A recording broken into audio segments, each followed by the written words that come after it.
Assalamualaikum warahmatullahi wabarakatuh. Saya atas nama Muhammad Rifki Faid Masud dengan NIM 10.100.123.070 akan memaparkan hasil diskusi kelompok 3 dengan materi yang berjudul pengujian undang-undang terhadap Undang-Undang Dasar 1945. Yang saya hormati dosen pengampuh mata kuliah Hukum Acara Mahkamah Konstitusi.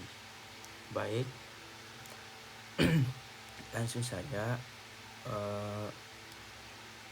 Pertanyaan kelompok pertama ialah, apakah putusan Mahkamah Konstitusi yang final masih bisa diajukan kembali? Jawabannya ialah bisa, jika alasannya konstitusionalnya berbeda atau muncul kerugian konstitusional baru, meski berlaku asas nebis in idem pasal 42 ayat 2 PMK nomor 6 tahun 2005 memberi pengecualian untuk melindungi hak konstitusional warga negara.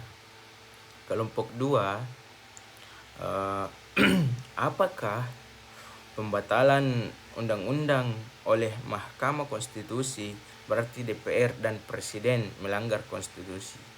Jawabannya ialah tidak, oleh karena putusan Mahkamah Konstitusi merupakan check and balance terhadap produk hukum, bukan menyatakan DPR atau Presiden bersalah secara pribadi. Pertanyaan selanjutnya, kapan Mahkamah Konstitusi menyatakan permohonan tidak dapat diterima? Jawabannya ialah jika syarat formal tidak terpenuhi, seperti pemohon tidak memiliki kedudukan hukum, objek bukan kewenangan Mahkamah Konstitusi, atau tidak dapat membuktikan kerugian konstitusional. Selanjutnya pertanyaan dari kelompok 5, mengapa Indonesia menggunakan pengujian undang-undang setelah disahkan atau a posteriori? Jawabannya ialah karena menghormati proses demokrasi, menghindari terhambatnya pembentukan undang-undang, menempatkan Mahkamah Konstitusi sebagai negatif legislatur, dan menerapkan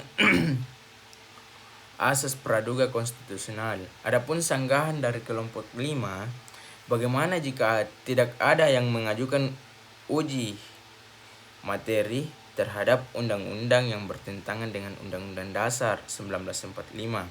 Jawabannya ialah Mahkamah Konstitusi bersifat pasif sehingga hanya memeriksa jika ada permohonan. Selain itu, terdapat mekanisme constitutional question, yaitu hakim dapat meminta Mahkamah Konstitusi menguji konstitusionalitas undang-undang yang digunakan dalam suatu perkara. Pertanyaan selanjutnya ialah apakah anggapan dirugikan dari pemohon sudah cukup? Jawabannya ialah belum, karena pemohon harus membuktikan kerugian konstitusionalnya. Mahkamah Konstitusi kemudian menilai apakah kerugian tersebut nyata dan memenuhi syarat hukum. Pertanyaan selanjutnya ialah kelompok 7. Apa yang dimaksud kelonggaran dalam pengujian formil? Jawabannya ialah dalam uji formil, pemohon tidak harus membuktikan kerugian langsung seperti uji material. Cukup menunjukkan adanya pelanggaran prosedur pembentukan undang-undang yang berdampak pada hak masyarakat untuk berpartisipasi. Mungkin dari mungkin itu saja yang bisa saya sampaikan hasil diskusi dari kelompok 3. Wabillahi taufiq wal hidayah. Assalamualaikum warahmatullahi wabarakatuh.